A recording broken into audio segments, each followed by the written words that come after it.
MRL3701 Learning Unit 2 as per Chapter 2 of Hockly'S Insolvency Law, Chapter 2 Voluntary Surrender. Introduction. There are two ways in which a debtor's estate may be sequestrated. First, the debtor himself or his agent may apply to court for acceptance of the surrender of his estate, as per Section 3, Subsection 1. This is known as voluntary surrender. Secondly, a creditor or creditors or his or their agent may apply to court for the sequestration of the debtor's estate, as per Section 9, Subsection 1. This is called compulsory sequestration. The procedure and requirements for each method differ in material respects, although the consequences of the sequestration order are the same in both instances. This chapter deals with the first method of sequestration, namely voluntary surrender. 2.1. Who may apply? The following persons may apply to surrender the estates mentioned. First, the estate of a natural person, that is, the debtor himself or his agent, as per Section 3, Subsection 1. If an agent applies, he must be expressly authorized to do so. Secondly, the estate of a deceased debtor, the executor, as per Section 3, Subsection 1. Thirdly, estate of a debtor who is incapable of managing his own affairs, that is, the party entrusted with administering the estate, the Curator Bonus, as per Section 3, Subsection 1. In Ex parte Houston, 1958, the court granted an application for surrender brought by the Curator Bonus of a businessman who had disappeared without a trace. Fourthly, partnership estate. All the members of the partnership, other than the partners in commandite or certain special partners who reside in the Republic or their agent, as per Section 3, Subsection 2. In Ex parte Bester and another in 1937, an application for surrender of a partnership estate was refused because only one member of the partnership had brought the application. The court held that one member of a partnership is not an agent of all the members for the purposes of Section 3, Subsection 2. And lastly, the joint estate of spouses married in community of property, that is, both spouses, as per Section 17, Subsection 4 of the Matrimonial Property Act 88 of 1984. Chapter 2, 2.2. Requirements. The court may accept the surrender of a debtor's estate only if it is satisfied that, first, the debtor's estate is in fact insolvent. Secondly, the debtor owns realizable property of sufficient value to defray all costs of the sequestration which will, in terms of the Act, be payable out of the free residue of his estate. Thirdly, sequestration will be to the advantage of creditors, as per Section 6, Subsection 1. In addition, the court must be satisfied that certain preliminary formalities have been observed. These formalities are discussed in 2.3. 2.2.1. Debtor's estate insolvent. A debtor is insolvent if the amount of his total liabilities exceeds the value of all of his assets. The extent of the debtor's assets and liabilities is generally determined by the reference to the statement of affairs which he is required to prepare and file. But the court is not bound by these valuations in the statement, and may make a finding of insolvency even where the statement or evidence adduced by the debtor indicates that his assets exceed his liabilities. The test is whether it is established that the debtor is without funds to pay his debts in full, and it is improbable that the assets will realize enough for this purpose. In Ex parte Greef 1940, the applicant's statement showed an apparent surplus of assets over liabilities of £559, but apparently to the valuation placed on the assets by a sworn appraiser, there was a deficiency of some £100. It was held that the applicant was insolvent and that the surrender should be accepted. Again, in Ex parte Diemter 1962, the statements of the debtor's affairs showed that his assets exceeded his liabilities by a considerable sum, but he was being sued by several of his creditors for large amounts. He had been unsuccessful in selling his major assets, and he had no other source of income. The court accepted that his estate was insolvent and granted the application for surrender. In Ex parte Harmse, the applicant's statement indicated an excess of assets over liabilities, but the only evidence that he adduced to prove otherwise were certain written letters by estate agents or valuers. The court held that the applicant had failed to adduce sufficient evidence to establish on a balance of probabilities that he was insolvent. Majid remarked, "It is only acceptable and admissible evidence which can displace the prima facie inference of solvency when the applicant's own estimate of values exceeds the amount of the liabilities." 2.2.2 Free residue sufficient to pay costs of sequestration. The costs of sequestration includes not only the costs of surrender but also all the general costs of administration, as per Section 97. Free residue is defined in Section 2 as that portion of the estate which is not subject to any right of preference by reason of any special mortgage, legal hypothec, pledge, or right of retention. It includes the balance of the proceeds of incubed property after discharge of the encumbrances. So, for the purpose of calculating the amount of free residue in an estate, the surplus in value of the incubed assets over the amount of the encumbrances must be taken into consideration. Goods bought by the debtor under an installment agreement also form part of the free residue to the extent that their market value exceeds the balance outstanding in terms of the transaction. In Ex parte Norquia 1928, the debtor contended that a right to payment which he had ceded to another fell within the free residue because the cession could be set aside as an undue or voidable preference.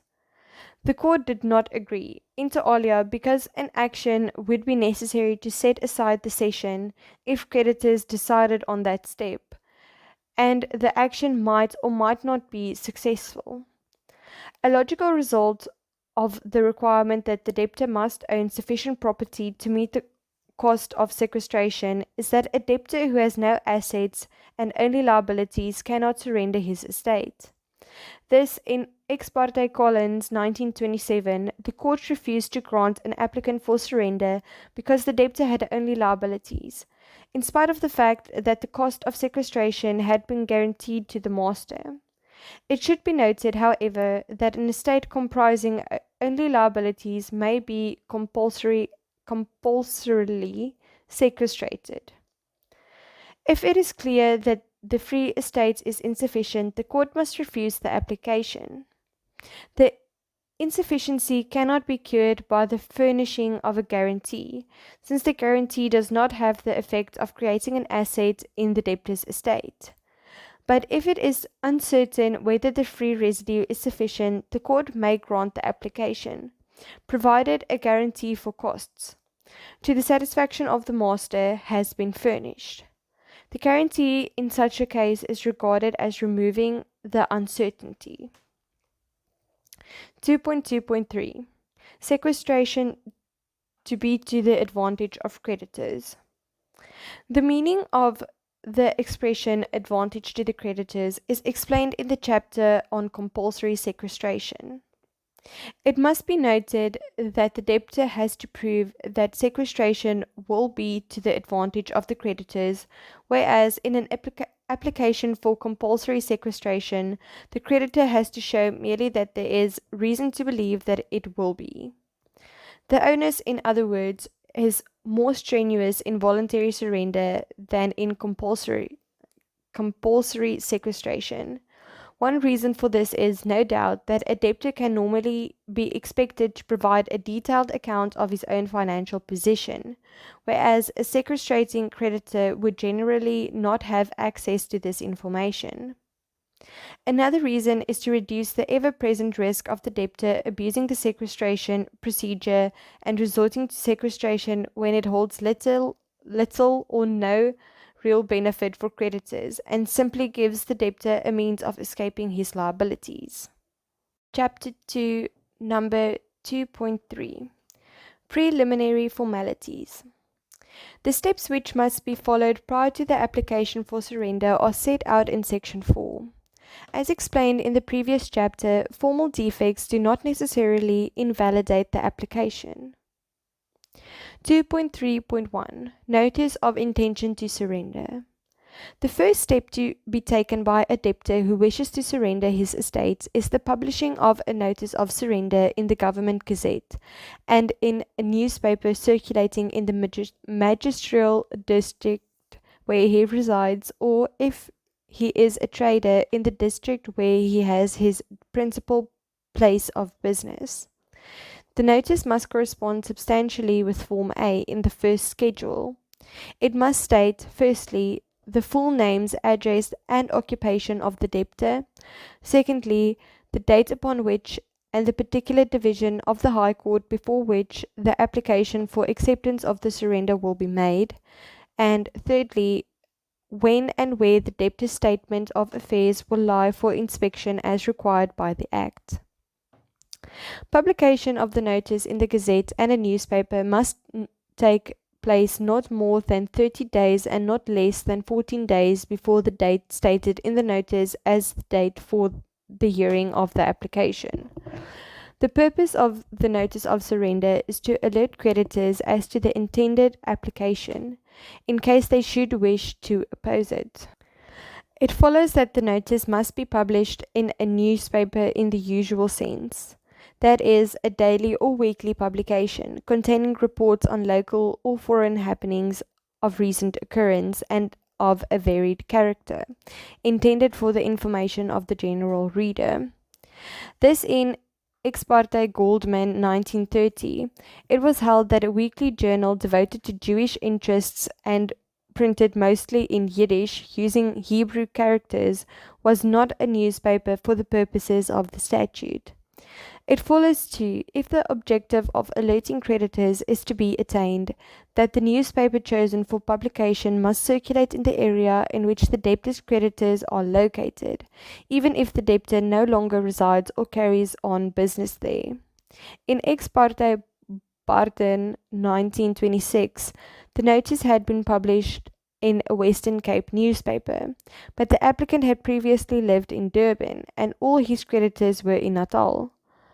The court postponed the application so that the notice might be published in a Natal newspaper and the debtor's statement of affairs might lie for inspection in Durban. Okay. The 14-day time limit is evidently to ensure that creditors have sufficient opportunity to peruse the statement of affairs and decide whether or not to oppose the application. The legislature's objective in imposing the 30-day limit was that the debtors should not be able to give long notice, months beforehand, and in that way keep creditors from levying execution and in the meantime dissipate all the assets. Failure to adhere to the 30-day time period has mostly been taken to be fatal to the application. But in Ex parte Harmse 2005, the court held that the failure is a formal defect or irregularity as envisaged by Section 157, Subsection 1, and therefore does not invalidate the application unless it has caused a substantial injustice which cannot be remedied by a court order. Publication of the notice of surrender may be proved by means of an affidavit enclosing copies of the relevant gazette and newspaper, or cuttings from these publications. 2.3.2 Notice to creditors and other parties. Within 7 days after publication of the notice of surrender, the debtor must furnish copies of the notice to creditors and other parties as set out below. Compliance with this requirement may be proved by means of an affidavit, made either by the debtor or his attorney, given details of the steps taken. First, the notice to each creditor. The debtor must deliver or post a copy of the notice to every one of his creditors whose address he knows or can ascertain, as per Section 4, Subsection 2a. It seems clear that the object of this requirement is to provide further protection to creditors who may wish to contest the application or take steps to safeguard their interests. In Ex parte Wassenaar 1968, Hiemstra observed that in requiring that creditors be given personal notice of the intended application, the legislature was allowing for the fact that it cannot be expected of creditors continually to peruse the government gazette or the legal notices in newspapers. A failure to give notice to creditors in the prescribed manner will generally be regarded as fatal to the application. Although the court may, in certain circumstances, be prepared to condone non-compliance with the same time period. Secondly, notice to trade union and employees. The debtor must post a copy of the notice to every registered trade union that, to his knowledge, represent his employees, as per Section 4, Subsection 2bi.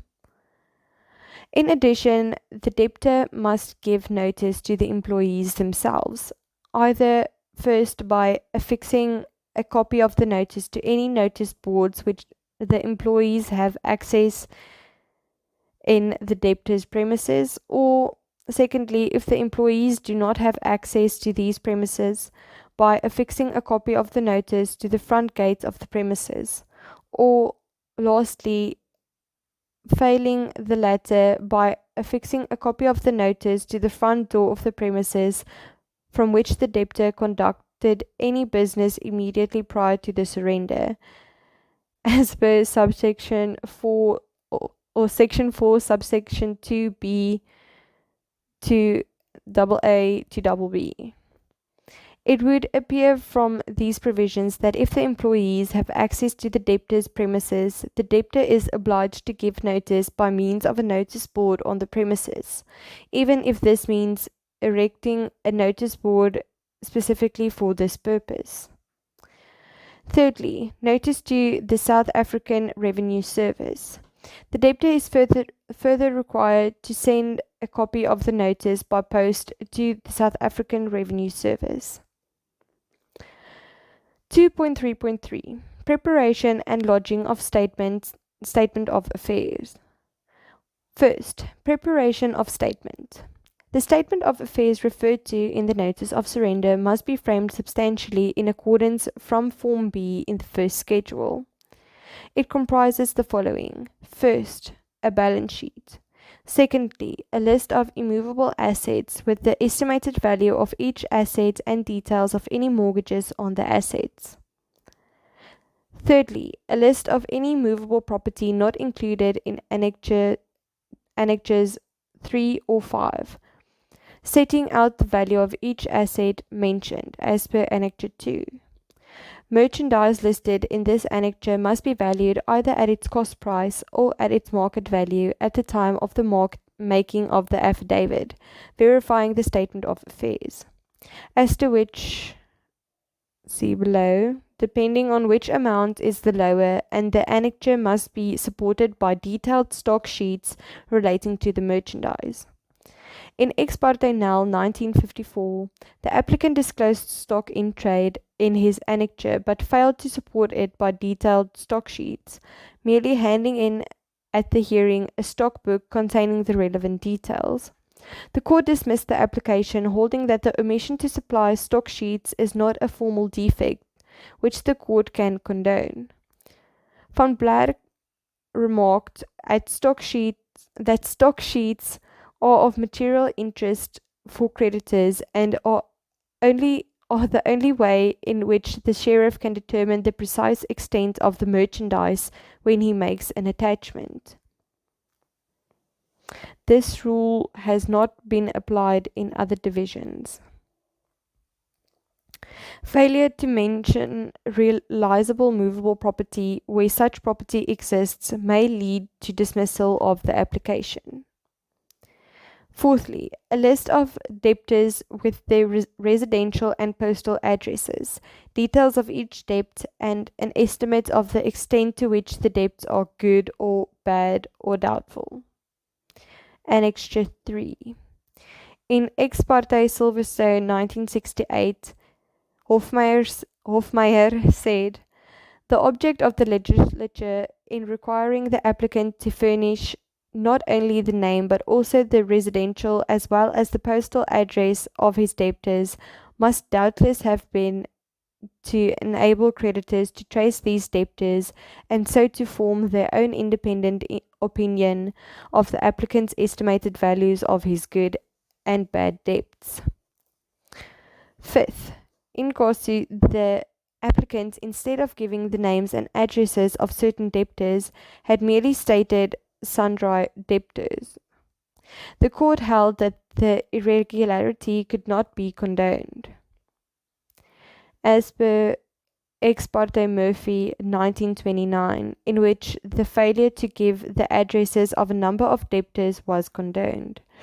Debts due by persons in a foreign country are not necessarily bad for these purposes. The applicant need not provide the names of parties or the amounts that he paid in transactions which have already been completed, even though the transactions may stand to be impeached by the trustee. Number 6. A list of creditors, their addresses and particulars of each claim and any security held for it, as per Annexure 4. This list should mention contingent creditors, for example, persons to whom the debtor has agreed to be liable as surety and co-principal debtor. And also, it would seem, any party who asserts that he is a creditor even if the debtor disputes the claim. 7th, a list of any movable assets pledged, hypothecated, subject to a loan, or under attachment in execution of a judgment, as per Annexure 5. A description of each asset must be given, along with an estimate of its value, a description of any charge on it, the amount of the debt to which the charge relates, and the name of the creditor in whose favor the charge is. Property bought in terms of an installment agreement governed by the National Credit Act 34 of 2005 and not yet paid for in full should be included in this annexure. This follows from Section 84, Subsection 1 of the Insolvency Act. Number 8. A list and description of every accounting book used by the debtor at the time of the notice of surrender or sequestration, or at the time when he ceased to carry on business. 9th, a detailed statement of the causes of the debtor's insolvency, as per Annexure 6. Number 10, certain personal information about the debtor, including details of any prior insolvency and rehabilitation, as per Annexure 8. Number 11, an affidavit made by the debtor or the person applying on his behalf, verifying that the statement of affairs is true and complete and that every estimate amount contained in it is fairly and correctly estimated. This affidavit may not be attested by the applicant's attorney. The master may, on receiving the statement of affairs, specially direct the applicants to have any property mentioned in it valued by a sworn appraiser or a person designated by the master for this purpose, as per Section 4, Subsection 4. And the court may, when considering the application for surrender, call for an independent valuation. In the absence of any direction by the master or the court, the debtor is not legally obliged to obtain an independent valuation in support of the values given in his statement. If he does so unnecessarily, the costs of the appraisement will not be allowed as part of the costs of the sequestration. But he may effectively be compelled to do so if he relies on the anticipated proceeds of a single asset to show that sequestration will be to the advantage of the creditors. In ex parte Anthony en 'n ander en 6 soortgelyke aansoeke 2000, it was held that an applicant who relies on the fact that he has immovable property which can be sold for the benefit of his creditors must include evidence from an expert proving the likely proceeds of the property in a forced sale. In the case of the simultaneous surrender of a partnership estate and the private estates of a partner, a separate statement of affairs for each estate must be prepared. The costs of preparing the statement of affairs are part of the costs of sequestration and are therefore payable out of the estate. Secondly, lodging of the statement. The statement of affairs with supporting documents must be lodged in duplicate at the master's office as per Section 4, Subsection 3. If the debtor resides or carries on business in a magisterial district in which there is no master's office, he must lodge an additional copy of the statement at the office of the magistrate of that district, as per Section 4, Subsection 5. This latter requirement does not apply to a debtor residing in the district of Wynberg, Simonstown, or Belleville in the Western Cape. The statement of affairs must lie for inspection by creditors at all times during office hours, for a period of 14 days stated in the notice of surrender, as per Section 4, Subsection 6. On expiry of the inspection period, the master and the magistrate, where the statement was lain with him, each issues a certificate to the effect that the statement has duly lain for inspection as advertised in the notice of surrender, and whether any objections have been lodged with him by creditors. This certificate must be filed with the registrar before the application is heard. In ex parte verweer et Uxor Satar intervening 2001, the court accepted that a debtor who has already made an unsuccessful attempt to surrender his estate may lodge the same statement of affairs that he used in the earlier abortive application, provided the relevant facts and reasons for the surrender remained unchanged. In the court's view, in the absence of any provision in the Act or other authority providing a legal impediment to the same material facts being used more than once, there was no reason why the debtor could not refuse his previous statement of affairs. Number 2.4. The effect of notice of surrender. The publication of a notice of surrender has important consequences. 2.4.1. Stay of sales in execution. After publication of the notice in the Gazette, it is unlawful to sell any property in the estate which has been attached under a writ of execution or other similar process, unless the person charged with the sale, that is, the sheriff, could not have known of the publication, as per Section 5, Subsection 1. However, the court or the master, if in his opinion the value of the property does not exceed 5,000 rand, may order the sale of attached property to proceed and direct how the proceeds of the sale must be applied. The creditor must show that it would be more to the advantage of the general body of creditors to go ahead with the sale than to hold it over, or that the general body of creditors would derive no benefit from holding over the sale. The latter consideration applied in ex parte Pretoria Hypotheek Maatskappy 1933. The applicant, a bondholder, had obtained judgment and attached the debtor's property in execution. The debtor's notice of surrender was due to appear in the Gazette on the day before the date appointed for the sale in execution. There was evidence that the property would not realize enough to pay the applicant in full. The court held that as concurrent creditors could have no interest in the sale, and as there would be a waste of costs if it were held over, it should be allowed to proceed on the date advertised. Where the court authorizes the sale to proceed, it may direct that the proceeds be handed to the master pending the outcome of the application for surrender, or that the proceeds be retained by the officer charged with the sale until the date of the application and paid to the master if the surrender is accepted, or otherwise applied in terms of the rules of court.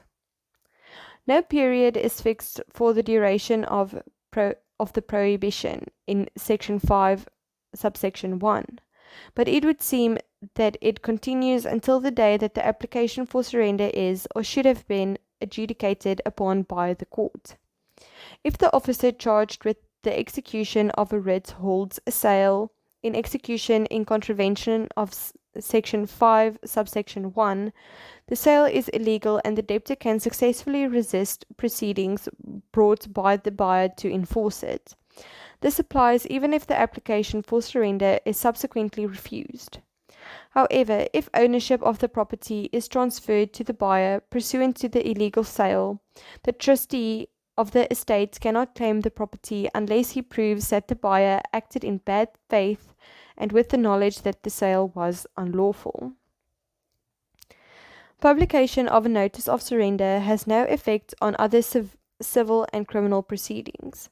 Civil actions and criminal prosecutions may proceed, and attachments in execution of judgments may be made, even though the actual sale in execution is stayed. 2.4.2 Curator Bonus may be appointed. Notwithstanding the publication of a notice of surrender, the debtor is still at liberty to deal with his property as he chooses. He may, for instance, sell it or pass a mortgage bond over it.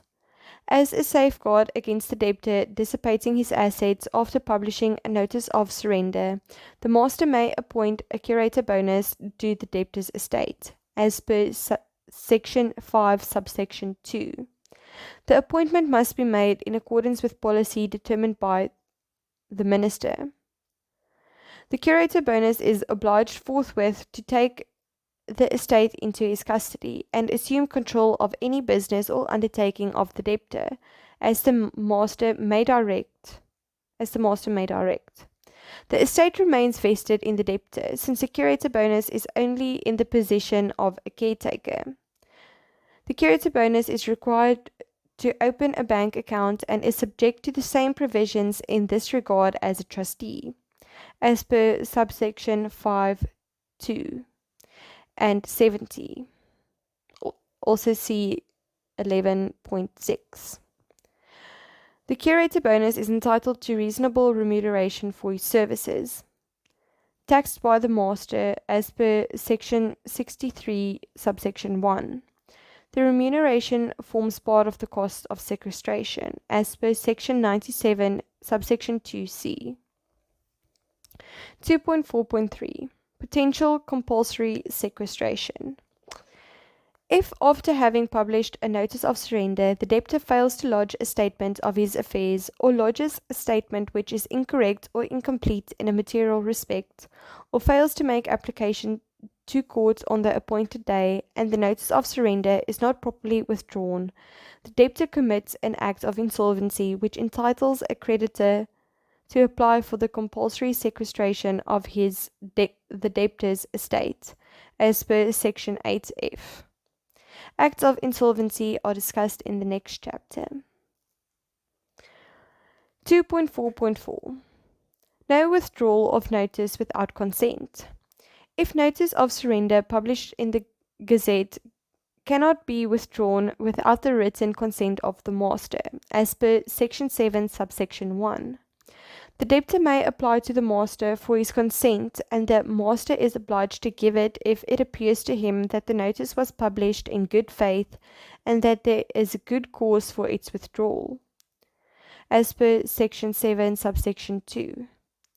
Withdrawal takes effect upon publication of a notice of withdrawal together with the master's consent in the Gazette and in the newspaper in which the notice of surrender was published. The cost of publication must be paid by the debtor. 2.4.5 Lapse of notice of surrender. The notice of surrender, and consequently the debtor's application for surrender, lapses if the court does not accept the surrender or if the notice of surrender is properly withdrawn in terms of the Act, or if the debtor fails to make the application for surrender within 14 days after the date advertised as the date of the hearing of the application, as per Section 6, Subsection 2. In ex parte Verweershed Uxer Satar intervening 2001, same one as above. The debtors had, prior to publishing their present notice of surrender, published a notice of surrender which had lapsed due to expiry of the 14-day period. The court rejected a contention that they were precluded from surrendering their joint estate because the earlier notice had not been withdrawn in terms of the Act. The court held that, as the first notice had become void on expiry of the 14-day period, there was nothing for the applicants to withdraw prior to launching their present application. If a curator bonus has been appointed in terms of Section 5, Subsection 2, to look after the debtor's assets, control of the estate must be restored to the debtor as soon as the master is satisfied that sufficient provision has been made for the payment of all costs incurred by the curator under that section, that is, Section 6, Subsection 2. 2.5 Application for surrender. 2.5.1 The form and contents of application. The application for surrender is brought by way of a notice of motion supported by affidavit. The purpose of the founding affidavits is to persuade the court that the 4 requirements for voluntary surrender have been satisfied. It should contain the following information. First, the full name, status, occupation, and address of the applicant. It should be made to appear that the court has jurisdiction to hear the application, and that the applicant has locus standi to bring it. Where application is made through an agent, it must be shown that the agent has expressed authority to bring the application. Secondly, an allegation to the effect that the debtor is insolvent and facts that establish this. It is customary to attach a copy of the debtor's statement of affairs and refer this to establish insolvency.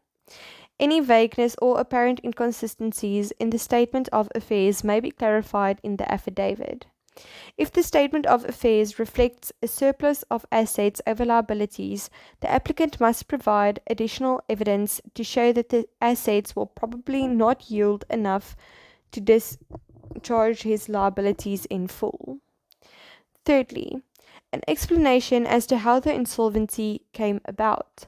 The causes of the debtor's insolvency should be set out in some detail to enable the court to determine whether the application is in good faith. Fourthly, an averment that the applicant owns realizable property of sufficient value to defray all the costs of sequestration, which will, in terms of the Act, be payable out of the free residue of his estate. It is again usual to refer to the statement of affairs in support of this allegation. It has been held that the applicant should attempt to specify the costs of sequestration with precision, and that it is not enough for him or his attorney to make a rough estimate. Southwood explained, where the applicant's attorney presents to the court an application for voluntary surrender or sequestration, in which allegations are made that the costs of the sequestration will amount to a stated figure, and the court grants that application, it does so in the belief that those figures are correct. Even though the court does not make an order that the attorney's fees and expenses are to be limited, that is the clear assumption on which the order is made. It is therefore essential that all funds received by the attorney from the applicant and all funds held by the attorney on behalf of the applicant and all expenses incurred in connection with the application must be disclosed. And fifth, an allegation that it will be to the advantage of creditors if the debtor's estate is sequestrated, amplified by facts supporting the allegation. The court will scrutinize this aspect of the application with particular care so as to protect the interests of the creditors.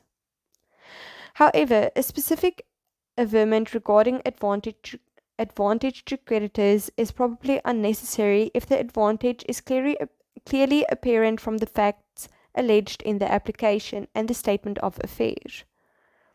Where the applicant's only asset is his immovable property and he contends that it will yield enough to provide a not negligible dividend to creditors, he must produce evidence of an expert, such as an estate agent, to establish that the property is likely to fetch on an insolvency auction.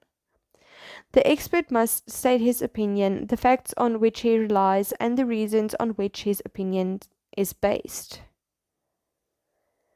Number 6. Details of any salary or income that the debtor is receiving. Surrender of an estate involves, among other things, a financial inquiry, and the current income of the applicant is frequently an important factor in deciding whether the surrender should be advantageous to creditors. In Fezzi and another versus Absa Bank Limited 2000, the court dismissed as without merit an argument that the salaries of the applicants are not assets and did not have to be disclosed. In the court's view, the argument disregarded the good faith expected of applicants in ex parte applications and the general rule regarding the content of affidavits in applications.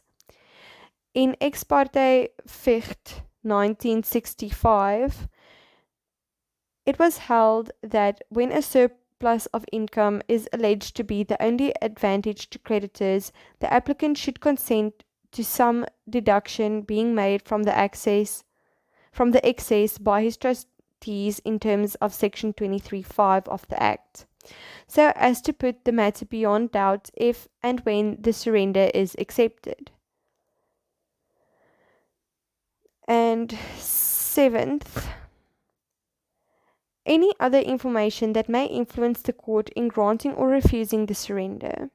The applicant must be candid in his application and must disclose all material facts. The court has a discretion to refuse the surrender even if all the statutory formalities have been complied with, and it may do this if the applicant has not acted in good faith or has not made a full and frank disclosure. In ex parte Bauer and similar applications above, it was pointed out that the court is not simply a rubber stamp in the application process. It has a discretion which must be exercised judicially, and to enable it to do this, the applicant must be candid. The fact that the application is brought ex parte is reason enough for the applicant to disclose all facts which may influence the court in reaching a decision. Number 8. A description of the procedural steps followed by the applicant prior to bringing the application, supported by documents proving that each step has been taken. For example, tear sheets from the Gazette and newspaper, an affidavit by the applicant or his attorney giving details of notices sent, and a certificate by the master and, where necessary, the magistrate, that the debtor's statement of affairs has lain for inspection. A general allegation that the provisions of the Insolvency Act have been complied with is not sufficient. The affidavit must be signed and sworn to before a commissioner of oaths who is independent of the office in which the affidavit was drawn. The debtor's attorney, therefore, may not attest the signing of the affidavit. 2.5.2 Filing of application at court. The notice of motion, founding affidavits, and annexures must be filed with the Registrar of the High Court prior to the date advertised in the notice of surrender. 2.5.3 Copy of application to consulting party. If the debtor is an employer, he must, at the time of making the application, provide a consulting party contemplated in Section 189 of the Labour Relations Act 66 of 1995 with a copy of the application, as per Section 197b, subsection 2. Section 189, which deals with the dismissal of employees for reasons based on the employer's operational requirements, requires the employer to consult one of the following. First, the person whom the employer is required to consult in terms of a collective agreement.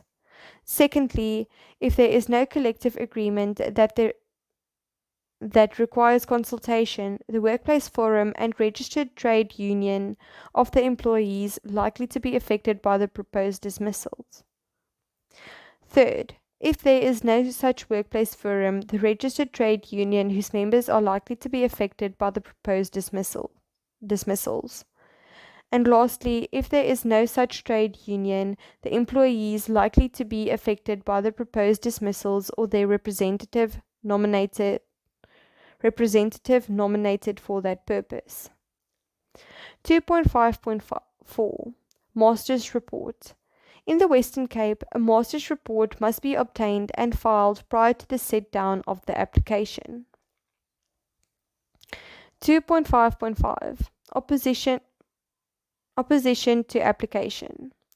A creditor has the right to oppose the application even if his claim is less than the amount required to entitle him to apply for compulsory sequestration of the debtor's estate, and even if his claim is disputed by the debtor. The creditor must deliver one or more affidavits prior to the date of the application, setting out the grounds of opposition. The debtor may then deliver replying affidavits.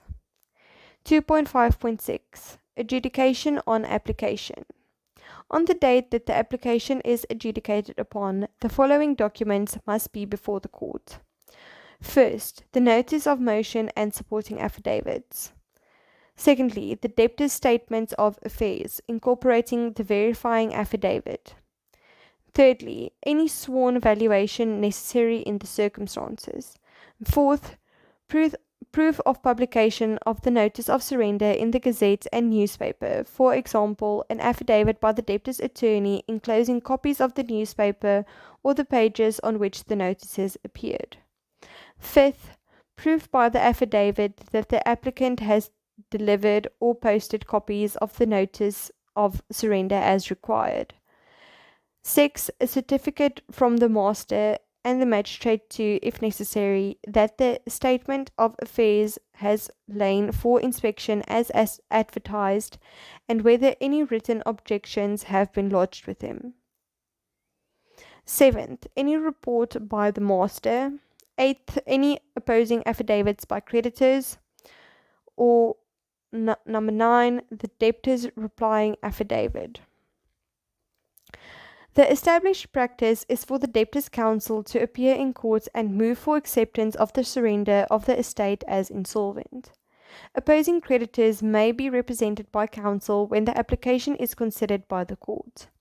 The court may direct the applicant or any other person to appear and be examined before it, as per Section 3, Subsection 3.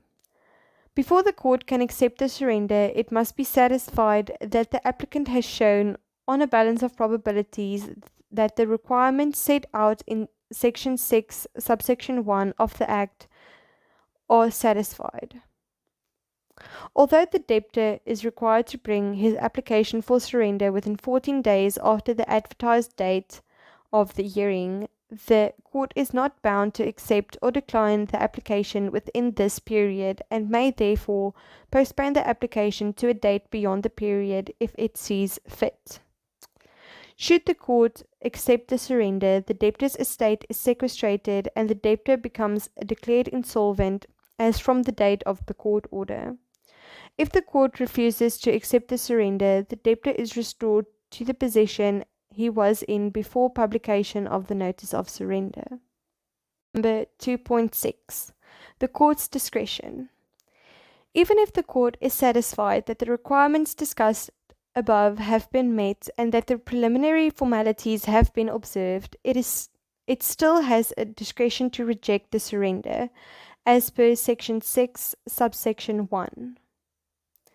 The following are examples of factors that may influence the court towards refusing the application.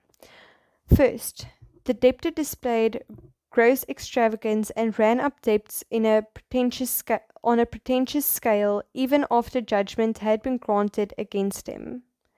Secondly, the debtor's creditors are not pressing him for payment and are willing to give him time or to accept payment in monthly installments. Thirdly, the debtor had an ulterior motive in applying for surrender.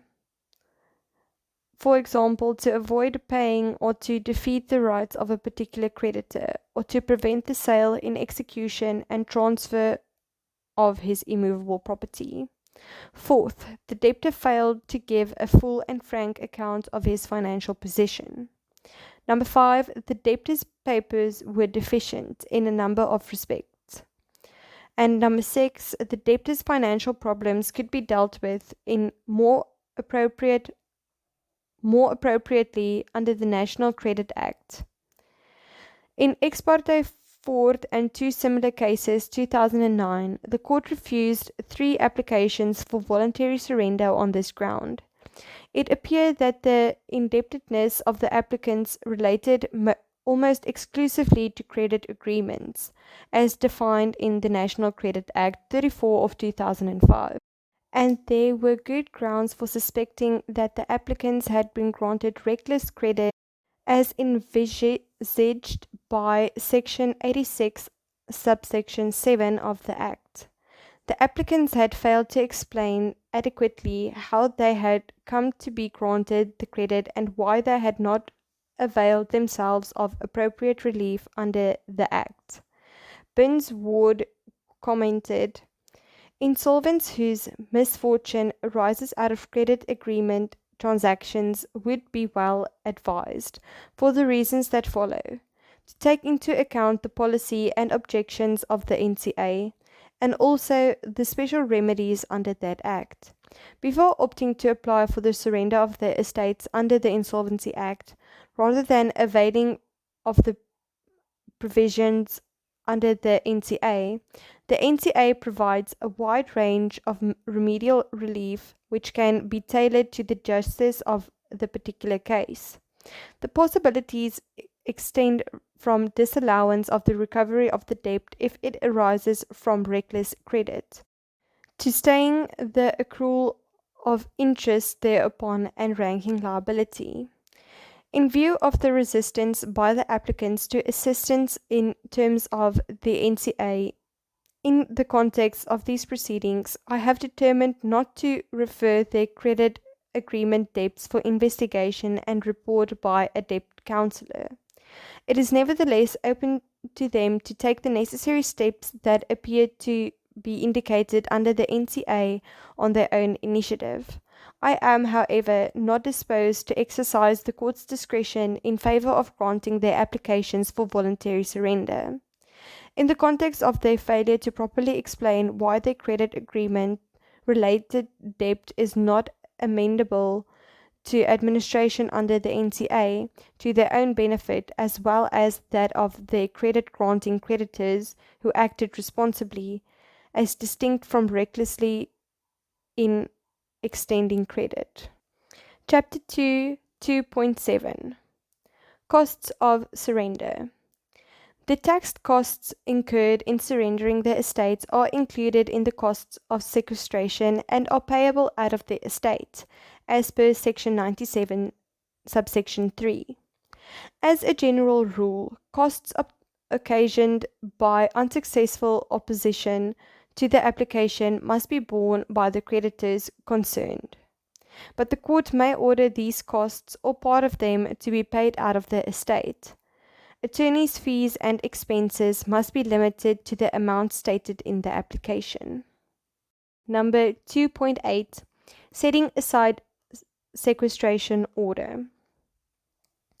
No appeal lies against an order refusing to accept the surrender of an estate, but anyone aggrieved by an order accepting the surrender may appeal against the order, as per Section 150, Subsection 1 and Subsection 5.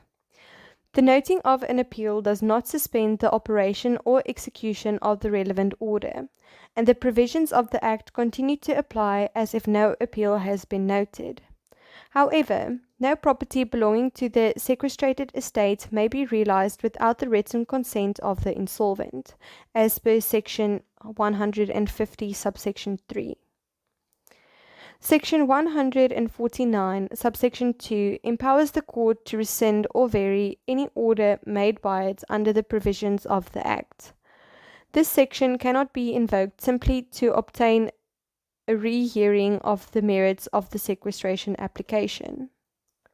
The court may exercise its discretionary power to rescind or vary only if the application was clearly defective, for example because the debtor's estate had already been sequestrated or was prima facie solvent, or if the procedure for rehabilitation would involve unnecessary hardship, or if there are other exceptional or unusual circumstances which may rescission or variation of the sequestration order necessary or desirable. Unlike an order of rehabilitation, an order rescinding a sequestration order does not have the effect of releasing the debtor from liability for his debts. He is simply placed in the position he occupied before the sequestration order was granted, as to both his person and his property. Section 149, Subsection 2 does not empower the court to suspend the operation of its order. In Mondi Limited v. Rhodes 1997, an insolvent sought an interdict on the basis of Section 149, Subsection 2, preventing the provisional trustee of his estate from exercising his powers and performing his duties, pending the confirmation or discharge of the rule nisi. It was held that although under the common law a court may grant an interdict suspending the operation of its order in certain circumstances, for example where the order has been obtained fraudulently, Section 149, Subsection 2 confers no such power on the court. The power to vary conferred by the section allows the court merely to alter the terms of the order, not effectively to deprive it of any force or effect. Meskin explained, there is no necessity for the existence of the provisions sought to be implied. If the provisional trustee is guilty of conduct which is inconsistent with his fiduciary position, the master may give directions for the purpose of preventing the continuation of such conduct, and in any event, the master may summarily remove the provisional trustee from office, or the court may be approached under the common law to effect such removal. I have no doubt that at common law, in such a case, the court could interdict such conduct by the provisional trustee pending the removal. Section 54, Subsection 5 provides inter alia that if at any meeting of creditors convened for the purpose of electing a trustee, no trustee is elected, the master or the insolvent, with his consent, may apply to court to have the sequestration order set aside.